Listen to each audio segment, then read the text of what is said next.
धिक्कारती हूं लोगों को जो अपने माँ बाप को 2 वक्त की रोटी ना दे सके। वो लोगों को धिक्कार है जो माता पिता से कहते आज इनके घर खा लेना, कल 15 दिन मेरे घर, 15 दिन उसके घर। लेकिन एक दिन जो वो बचा 30 में 31 आ गए, उसका माँ कहाँ जाएगी? अब ये बताओ कौन खिलाएगा? तो पता है माँ बाप क्या करते हैं? पड़ोस में मंदिर में लंगर चलते उसमें चले जाते हैं। लोग पूछते हैं कैसे आए, तो कहते 15 दिन तो कट गए, अब एक दिन जो बचा कहाँ काटे, तो यहाँ प्रसाद खा के काट लेंगे। बताइए, बोलिए प्रेम से। ऐसे बच्चे आजकल हो गए हैं, तो कहाँ गुजारा हो रहा है माँ बाप का। इसलिए प्रेमी भाई बहनों, हमको तुमको सबसे पहले देवी देवता मनाने से पहले अपने माँ बाप को मनाना। वो खुश हो गए जब गणेश जी से कहा गया था कि तुम चारों ओर करके आओ, चक्कर लगा के उसका पृथ्वी का। तो कार्तिकेय जी थे और गणेश जी थे। तो गणेश जी ने क्या किया और कार्तिकेय जी ने क्या किया? वो तो चले गए पूरी परिक्रमा करने, और गणेश जी ने क्या किया? अपने माँ बाप के चक्कर घूम गए, बोले गए हमारे धाम हो गए कि सारे तीर्थ धाम आपके चरणों में, जय गुरुदेव प्रणाम आपके चरणों में, सारे तीर्थ धाम आपके चरणों में, जय गुरुदेव प्रणाम आपके चरणों में। तो भैया सारे तीर्थ धाम सब माता पिता के चरणों में। तो प्रेमी भाई बहनों, ये सत्संग है और ये ऐसा गहन अपार है कि इसमें बहते चले जाओ, कहीं था नहीं मिल सकती है। लेकिन समय भी देखना पड़ता है। हम तो कुर्सी पे बैठे हैं, आप बैठे हो जमीन में। अभी हम जरा देर जमीन में बैठे, मेरा पैर सो गया, तो सब देखना पड़ता है। तो प्रेमियों, बस 1-2 बात कह के बस सत्संग को विराम देंगे। देखो, आजकल माताएं बहनें क्या करती हैं कि डॉक्टर से चेक कराती हैं कि लड़की है या लड़का, और बेटियों को मरवा देती हैं। बेटियों को एक बार एक जगह 7 लड़कियां एक संग पैदा हुई, मरवाओ तो कितने को मरवाओ, कितनों को मरवाओ? ऐसे तुम धार्मिक हो, कहते हम कन्या भोज करते हैं, कन्या खिलाते हैं, लेकिन तुम उन बच्चियों को बाहर आने से पहले उनको मरवा देते हो। बताइए कि होश की बूंद होती हैं बेटियां, और जब भी मुसीबत और दुख आए तो रोती हैं बेटियां, और बेटा तो एक कुल की लाज निभाता है और 2-2 कुलों की लाज निभाती है बेटियां। बताइए, बेटियां गलत है? तुम पे मुसीबत अगर मरे रखे हो तो बहुएं नहीं रोएंगी, जब तक बेटी नहीं आ जाए बोलना पता नहीं पड़ेगा कि कौन मर गया। आप बताओ, रोने के लिए तो बेटियों की जरूरत है, तो भैया उनको क्यों मरवा रहे हैं? बेटियां तो पता है बहुत सुख देती हैं, इतना बेटे सुख नहीं दे सकते हैं जितना तुम्हारे दर्द को बेटियां समझ सकती हैं। तो प्रेमियों, आत्महत्या मत करवाओ, उनको गर्भपात मत करवाओ, उनको मत मारो।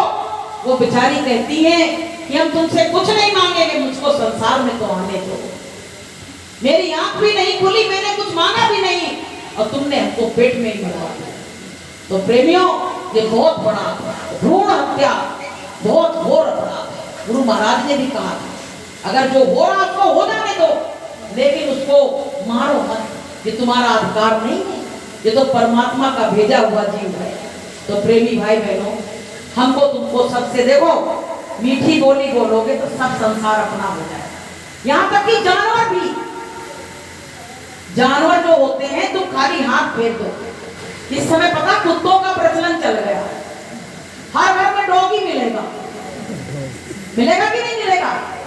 और डॉगी के लिए व्यवस्था देखिए, बाकायदा अलमारी में सारे ड्राई फ्रूट वगैरह रखिए, सब टाइम से खाएगा, दूध 1 लीटर बढ़ा है। लेकिन बूढ़े माँ बाप के लिए अगर 1 कप चाय की कह रहे ना, तो कहते हैं भैया दूध नहीं आएगा तब देखेंगे। एक बिस्किट कुत्ता खा सकता अच्छे वाले, लेकिन माँ बाप के लिए पार्ले जी भी नहीं है। आप बताओ क्या हो रहा है कि प्रभु तेरी दुनिया में क्या हो रहा है? और अधर्म हंस रहा है और धर्म रो रहा है। क्या हो रहा है? तो उनके लिए कुछ नहीं है, तो एक बार क्या हुआ, एक कथा वाली गई होगी कहीं कथा करने, हम लोग जैसे जाते हैं, तो उसने कहा तुम्हारे घर में इतने लोग हैं? तो बोले हम 2 बच्चे, मेरे वो रूम बच्चों का है और ये मेरा है। तो बोले माँ बाप कोई नहीं है क्या? बोले हैं तो, लेकिन रूम 2 है, एक डॉगी का रूम है। तो बोले 3 रूम है, 3 लोग उसमें रहते हैं। और बोले अब 4था रूम था नहीं, तो माँ बाप वृद्धाश्रम पास में ही है, तो उसी में करना है।